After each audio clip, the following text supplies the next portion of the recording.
Pepsi की दुकान थी। हर कोई पेप्सी पीने राजू की दुकान में ही आया करता था।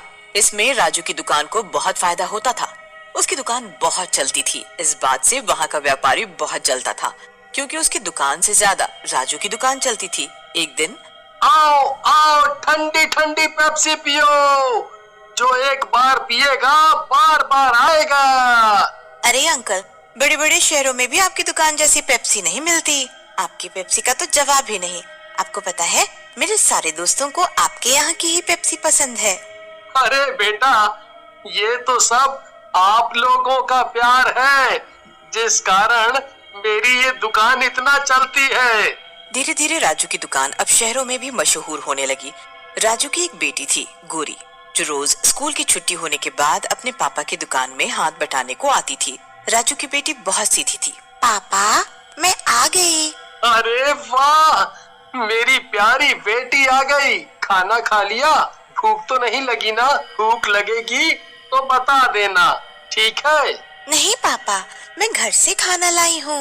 चलो बढ़िया, चलो तुम यहाँ पे बैठ जाओ, और कुछ भी चाहिए हो तो बता देना, ठीक है? ठीक है पापा। एक दिन व्यापारी ने राजू की बेटी को उसके स्कूल के रास्ते से अगवा करने का सोचा, पर गांव के लोगों की भीड़ के कारण वो नाकाम रहा। राजू और उसकी बेटी रोज की तरह दुकान बंद करके घर जा रहे थे। तभी शहर से कुछ लोग एक बड़ी सी गाड़ी में आते हैं और राजू को रोककर बोलते हैं, अरे भैया, ये पेप्सी की दुकान कहाँ है? भैया, अब तो दुकान बंद हो गई। अरे भैया, हम तो शहर से आए हैं खास पेप्सी पीने के लिए।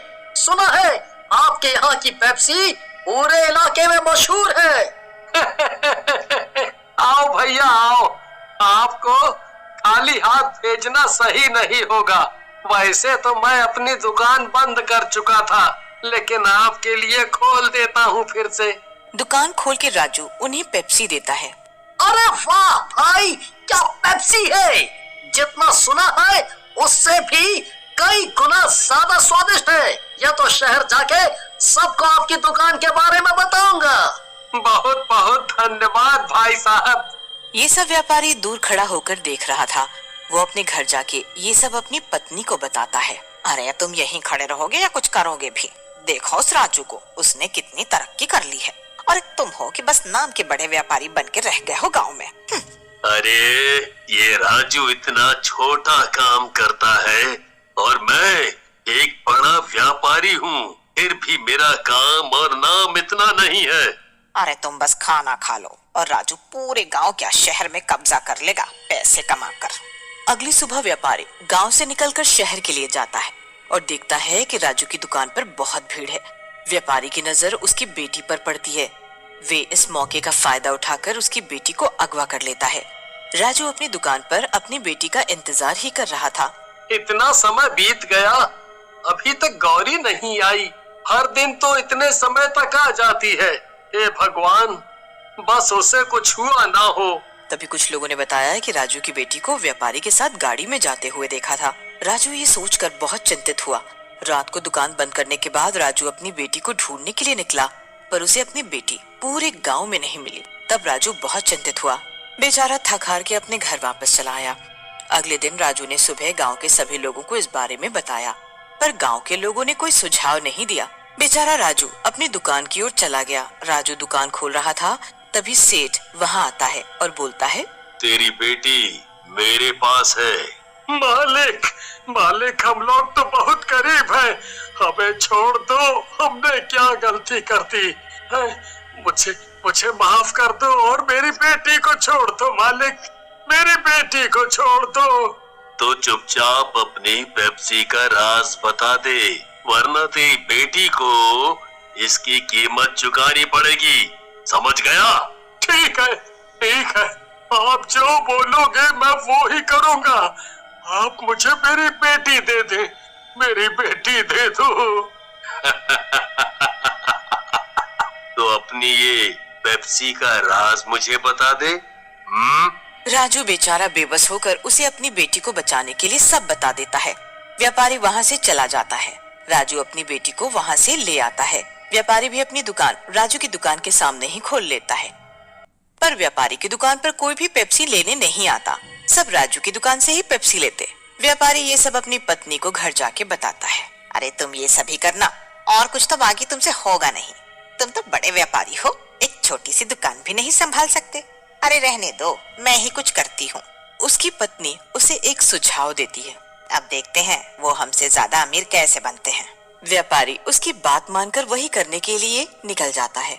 व्यापारी राजू से चिढ़ने लगा। अगले दिन व्यापारी राजू और राजू की बेटी को मार देता है और उनकी दुकान पर कब्जा कर लेता है। अब राजू और राजू की बेटी भूत बन गए और ये सब देख रहे होते हैं और देखते हैं कि उनके साथ कितना गलत हुआ।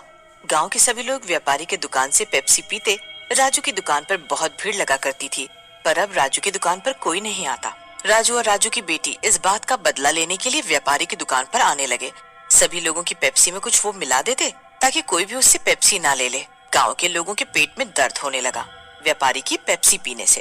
राजू की पेप्सी ही अच्छी थी, न जाने राजू कहाँ गया। काफी दिनों से राजू और उसकी बेटी गौरी नहीं दिख रही। दोनों ठीक तो है ना, पता नहीं कहाँ चले गए। तभी राजू का भूत अपनी दुकान पर आता है और राजू ने अपना मुंह ढक कर रखा होता है ताकि उसे कोई न पहचान सके। राजू आवाज मारता है, आओ आओ ठंडी ठंडी पेप्सी, आओ चले आओ आओ आओ। गांव के सभी लोग उसकी दुकान पर पहुंच जाते हैं। व्यापारी ये सब देख के सोच में पड़ जाता है। अरे इन गांव के लोगों को कैसे बताऊं कि इन दोनों बाप बेटी को तो मैं कब का मार चुका हूँ, तो ये वापस कैसे आ सकते हैं। व्यापारी की दुकान पर राजू की बेटी जाकर अपना जादू करने लगती है। उसकी दुकान पर जो कोई भी आता वो उसको मारती। वे डर के भाग जाता। व्यापारी इस बात से परेशान होकर अपने घर जाता और रात ज्यादा हो गई थी। राजू और उसकी बेटी का भूत व्यापारी को डराने के लिए उसके आगे पीछे घूम घूम कर उसे डरा रहे थे। अरे अरे मुझे छोड़ दो राजू भैया। राजू राजू मुझे माफ कर दो। मुझे मेरी गलती सुधारने का एक मौका दीजिए राजू भैया, एक मौका दीजिए। हम भी ऐसे ही तड़प रहे थे, लेकिन तूने हमारी एक नहीं सुनी। तेरी दुश्मनी मुझसे थी ना, तेरी बेटी ने तेरा क्या बिगाड़ा था? बोल, तुझे तो मरना ही पड़ेगा। नहीं राजू भैया, मुझ पर दया करे, मुझे जाने दो राजू भैया, मुझे जाने दो। वो उसे बहुत मारता है और वो गिरते पड़ते अपने घर पहुंच जाता है। व्यापारी घर जाकर ये सब बात अपनी पत्नी को बताता है। अरे ये सब तो मैंने तुम्हारे कहने पर ही किया था, फिर अब मैं अकेले ही क्यों पिटूं? उसकी पत्नी सोने के लिए चली जाती है। राजू और उसकी बेटी ये सब सुन के व्यापारी को मारने के लिए आते हैं और उसे और मारते हैं। व्यापारी भूत भूत बोलकर चिल्ला रहा होता है, पर उसकी पत्नी नहीं सुनती। राजू की बेटी कहती है, सुनो पापा, ये इसकी पत्नी है, इसको भी मारते हैं। ये बोलकर उसकी बेटी उसकी पत्नी के कमरे में जाके उसे भी डराती है। उसकी पत्नी के कमरे में पेप्सी रखी होती है। राजू की बेटी पेप्सी उठाकर उसे सर पर मारती है। उसकी पत्नी बेड से नीचे गिर के जब होश में आती है तो देखती है पेप्सी वाला भूत उसकी बेटी उसके सामने खड़ी है। अरे बचाओ बचाओ, अरे कोई बचाओ बोलकर चिल्लाने लगती है। अगले दिन व्यापारी अपनी दुकान पर जाता है। आज भी राजू की दुकान पर भीड़ लगी थी। ये सब चलते चलते शाम हो गई। व्यापारी बहुत तंग आ गया और तंग आकर गांव के सभी लोगों को बताने लग गया कि ये राजू नहीं, ये पेप्सी वाला भूत है। व्यापारी राजू की बेटी का भूत देखकर डर जाता है। राजू की बेटी उसकी दुकान में खड़ी होकर उसे डरा रही होती है। अरे राजू, पेप्सी दे, बहुत दिन हो गए तेरे हाथ की पेप्सी पिए हुए। हाँ, ये लीजिए। वे राजू की तरफ देखता है। राजू अब शाम हो जाने की वजह से अपने असली रूप में आ जाता है। उधर राजू की बेटी